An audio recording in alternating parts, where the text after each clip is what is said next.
जय श्री राम। देखो, एक समय ऐसा था जो भी लोग इंदिरा गांधी के खिलाफ बोलते थे उसको जेल के अंदर डाल दिया जाता था इंदिरा गांधी के द्वारा। चाहे वो बड़े से बड़ा नेता ही क्यों ना हो, चाहे वो एक पत्रकार क्यों ना हो, चाहे वो आम इंसान क्यों ना हो, जो भी इंदिरा गांधी के खिलाफ बोलेगा उसको उठा करके जेल में डाल दिया जाएगा।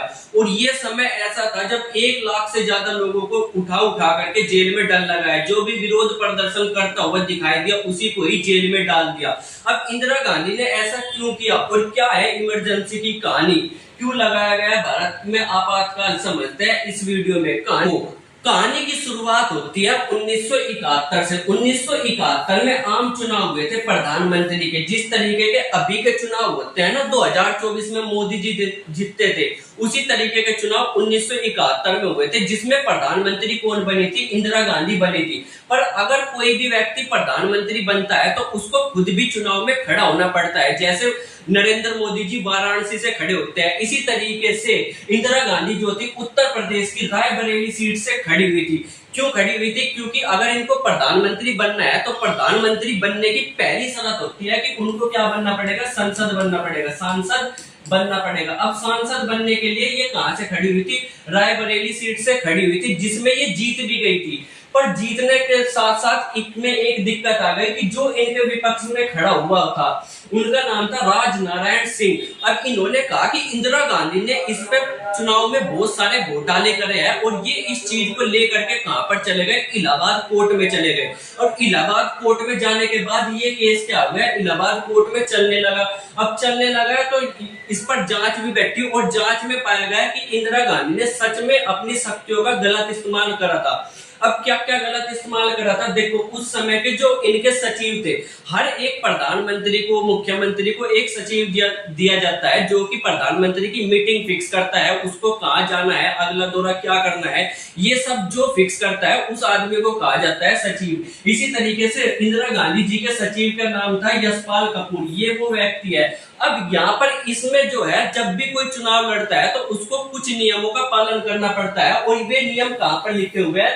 वो लिखे हुए हैं रिप्रेजेंटेशन ऑफ पीपल एक्ट में। अब इसमें जो नियम लिखे हुए हैं उसमें कहा गया है कि कोई भी व्यक्ति अगर सरकारी पद पर है, सरकारी नौकरी कर रहा है, तो वो चुनाव में प्रचार बिल्कुल भी नहीं कर सकता। और ये आदमी क्या था? सरकारी आदमी था, क्योंकि सरकारी देते हैं ना सचिव लोग, क्या होते हैं? सरकारी आदमी होते हैं। अब ये क्या कर रहे थे? इंदिरा गांधी का जबरदस्त प्रचार कर रहे थे।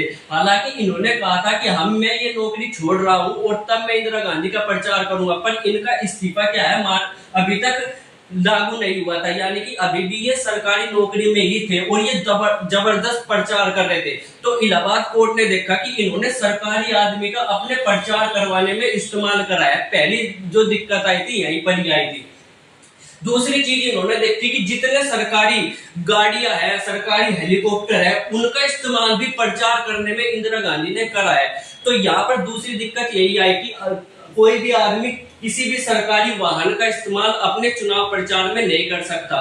तो यहाँ पर दूसरा आरोप ये सिद्ध हुआ। तीसरा आरोप ये था कि एक लिमिट होती है कि आप चुनाव प्रचार में कितना रुपए खर्च कर सकते हो, और वो लिमिट कितनी है? केवल 35,000 रुपए। यानी कि 35,000 रुपए से ज्यादा आप चुनाव में खर्च कर ही नहीं सकते। और जब देखा गया कि ये तो बहुत ज्यादा पैसा इन्होंने खर्च कर रखा है, तो कोर्ट ने मोटा मोटा इनको कहा कि नहीं, आपने एक चुनाव सच में गलत तरीके से जीता है। अभी के समय में देखोगे तो अभी तो सारी की सारी सरकार सरकारी खर्चे पे ही ज्यादातर चुनाव लड़ती है, रैली होती है धड़ाधड़ सरकारी खर्चे से। हालांकि वो क्या होता है, फंड में, पार्टी फंड से दिखाया जाता है, पर ज्यादातर होती सरकारी खर्च पर ही है। और 35,000 रुपए, 35,000 आपको लगा कि एक चुनाव में केवल 35,000 रुपए में काम चल सकता है? आज के समय में करोड़ों करोड़ों रुपए लग जाते हैं एक चुनाव में, एक सीट पे लड़ने के, और इसमें लिमिट क्या है? 35,000 रुपए। अगर आज के समय में भी इतनी स्ट्रिक्ट हो जाए न्यायपालिका, तो सभी के सभी का क्या हो जाएगा? चुनाव कैंसिल हो जाएगा। पर फिलहाल आज के समय में न्यायपालिका इन झंझट में पड़ती नहीं, वो कहती है ठीक है जो करना है करो। क्योंकि इंदिरा गांधी ने जो कांड किया था उसके बाद न्यायपालिका ने देखा कि ज्यादा लफड़े में पड़ना बिल्कुल भी ठीक नहीं है। अब इलाहाबाद हाईकोर्ट ने देखा कि हाँ, जो इंदिरा गांधी है इन्होंने दिक्कत तो करी है, तो इन्होंने क्या कर दिया? इनका जो चुनाव था इसको कैंसिल कर दिया, इनका चुनाव कैंसिल कर दिया, और जीत किसको दे दी? राजनारायण सिंह को दे दी कि इससे ये इस सीट से राजनारायण सिंह जीतते हैं। अब यहाँ से दिक्कत ये थी कि ये सांसद भी थी इसी सीट से और इनकी सांसदी चली गई। इसी के साथ साथ इन्होंने जो सुप्रीम कोर्ट ने एक दिक्कत और कर दी कि 6 साल के लिए इंदिरा गांधी पर कोई भी चुनाव लड़ने के लिए रोक लगा दी गई। अब देखो सबसे बड़ी चीज है कि इंदिरा गांधी उस समय पे प्रधानमंत्री थी। प्रधानमंत्री बनने की सबसे पहली शर्त यही है कि उसको सांसद होना चाहिए और सांसदी इनकी चली गई। अब ये दोबारा सांसद बनना चाहती है तो उसके लिए चुनाव लड़ना पड़ेगा। चुनाव ये लड़ नहीं सकती। ज्यादा से ज्यादा ये अब कितने समय के लिए, केवल 6 महीने के लिए प्रधानमंत्री बनी रह सकती थी। तो यहाँ पर इनको समझ में आने लगा कि यार प्रधानमंत्री का पद तो गया। इसी के साथ साथ और भी बहुत सारी दिक्कत आ रही थी। जो देश में थे वो लगातार विरोध पे विरोध प्रदर्शन हो रहे थे, जिसमें से बहुत सारे आंदोलन है, जैसे कि नवनिर्माण आंदोलन हो रहा था। कहां पर? गुजरात में।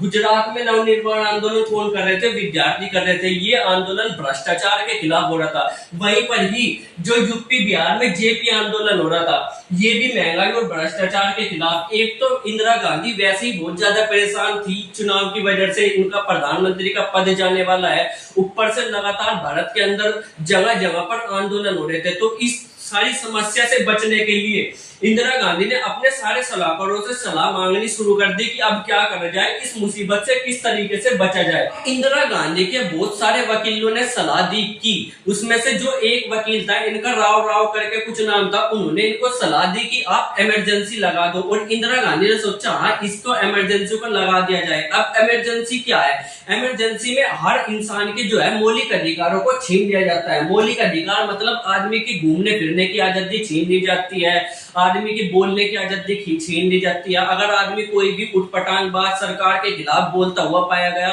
तो उसको जबरदस्ती उठा करके जेल में बंद कर दिया जाता है। इस तरीके की आजादी क्या है? इंसान की, आदमी की छीन ली जाती है। अब आपातकाल भी 3 तरीके का होता है। पहला अनुच्छेद 352 के तहत, 356 के तहत और तीसरा 360 के तहत। जो ये अनुच्छेद 352 के तहत लगाया गया था ये आपातकाल, इसमें क्या होता है कि ये आपातकाल कौन लगाता है? राष्ट्रपति लगाता है। पर उस समय पे इंदिरा गांधी तो क्या थी? प्रधानमंत्री थी। देखो इससे कोई फर्क नहीं पड़ता, क्योंकि राष्ट्रपति क्या होता है? एक कठपुतली जैसा होता है। जो प्रधानमंत्री कहता है चुपचाप राष्ट्रपति मान लेता है। अब राष्ट्रपति ने क्या कर दिया? यहाँ पर ये आपातकाल लगा दिया। पर ये आपातकाल इसी तरीके से नहीं लग जाएगा, कोई भी लगा देगा तो नहीं। आपातकाल ऐसे नहीं लगता। आपातकाल लगाने के लिए कुछ शर्तें होनी चाहिए।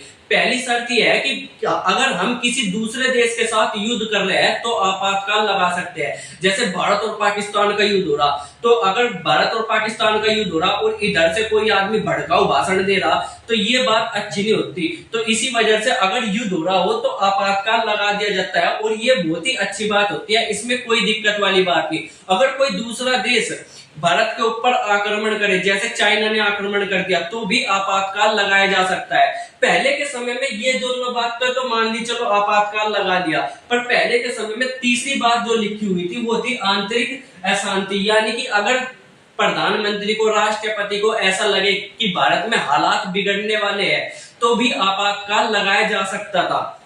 ठीक है, पर दिक्कत ये थी कि ना तो उस समय पे भारत किसी के साथ युद्ध कर रहा था, ना किसी दूसरे देश ने भारत के साथ हमला किया था भारत के ऊपर।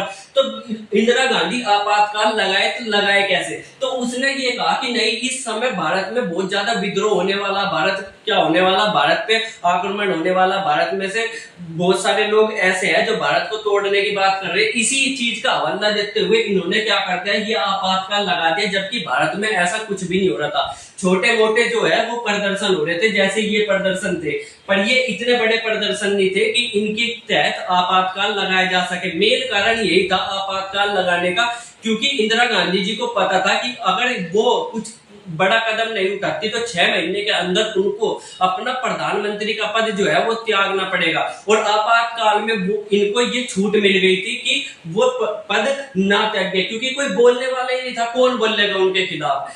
जितने भी लोगों ने बोलने की बात करी उन सबको उठा करके जेल में डाल दिया। जैसे ही आपातकाल लगा, विपक्ष के बड़े बड़े नेता, चाहे वो कौन से हो, जयप्रकाश नारायण हो, अटल बिहारी वाजपेयी हो, लाल कृष्ण आडवाणी हो, मोरारजी देसाई हो, चंद्रशेखर हो, हरिवंश राय बच्चन हो, अशोक जैन हो, राम मूर्ति हो, जितने भी बड़े बड़े विपक्ष के नेता थे सबको उठा करके कहां पर, जेल के अंदर डाल दिया गया। जहां जहां पर जिन जिन राज्यों में कांग्रेस की सरकार नहीं थी उन राज्यों को क्या राष्ट्रपति शासन लगा दिया गया और वहां की सरकारें गिरा दी गई।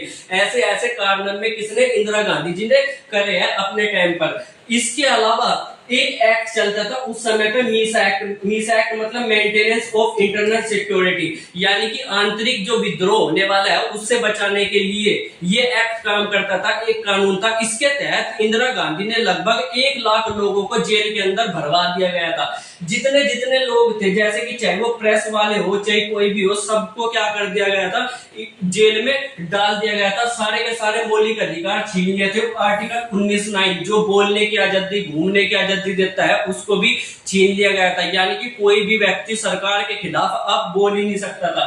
इसके अलावा पत्रकारों को जेल में डाल दिया गया था। प्रेस मतलब जो आज के समय में अखबार कहते हो, जिसको आप प्रेस बोलते हो, अखबारों पर प्रतिबंध लगा दिए गए थे, सेंसरशिप लगा दी गई थी। यानी कि कोई भी अखबार कोई ऐसी चीज नहीं छाप सकता था जो इंदिरा गांधी को पसंद ना हो, और अगर छपी तो उसको भी जेल में डाल दिया जाएगा। जनता और विपक्ष की सारी जो भी इंदिरा गांधी का विरोध कर रहा था, सबको क्या है, जेल के अंदर भर दिया गया था। फिर एक समय पे ऐसा आया कि इंदिरा गांधी को खुद ही लगा कि नहीं यार, इमरजेंसी बहुत ज्यादा लंबे समय तक नहीं चल सकती, क्योंकि भारत क्या है, एक लोकतांत्रिक देश है। तो इसी चीज को देखते हुए खुद ही इंदिरा गांधी ने अपने मन से ही इमरजेंसी को क्या कर दिया, खत्म कर दिया। 1 साल 9 महीने के बाद इमरजेंसी को क्या कर दिया गया, खत्म कर दिया गया और लोकसभा को भंग कर दिया गया। लोकसभा को भंग कर दिया गया का मतलब अब दोबारा से चुनाव होने वाले थे, और जैसे ही दोबारा से चुनाव हुए तो वहां पर कांग्रेस पार्टी की बुरी फजीहत हुई और बुरी तरीके से कांग्रेस पार्टी हारी।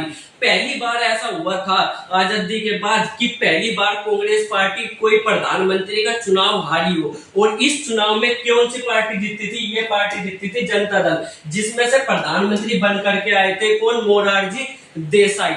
और प्रधानमंत्री बनने के बाद मोरारजी देसाई ने बहुत सारी चीजें, जो अलग अलग चीजें थी जिसका फायदा उठा करके इंदिरा गांधी ने ये इमरजेंसी लगाई थी, इसको बदल दिया। जैसे कि पहला तो यहाँ पर आंतरिक अशांति थी जो यहाँ पर लिखी हुई थी, इसकी जगह पर कर दिया सशस्त्र विद्रोह। यानी कि अब केवल इमरजेंसी 3 ही हालात में लगाई जा सकती है। पहला, अगर देश किसी दूसरे देश के साथ युद्ध कर रहा हो, यानी कि भारत पाकिस्तान का युद्ध हो रहा हो, या चाइना जैसा कोई देश भारत के ऊपर आक्रमण करे, या फिर हथियार लेकर के आदमी, इंसान, भारत के ही लोग हथियार लेकर के जनता बावली हो जाए और हथियार ले करके सरकार के पीछे पड़ जाए, तब ही क्या कर सकते हो, आप इमरजेंसी लगा सकते हो। नहीं तो आप इमरजेंसी अब आगे से लगा ही नहीं सकते हो, और उसके बाद कभी अब तक इमरजेंसी नहीं लगी। अब आप लोग क्या सोचते हो, क्या इंदिरा गांधी ने ये ठीक करा था इमरजेंसी लगा करके, या गलत करा था? कमेंट करके जरूर बताना। मिलेंगे अगली वीडियो में, तब तक के लिए बाय बाय।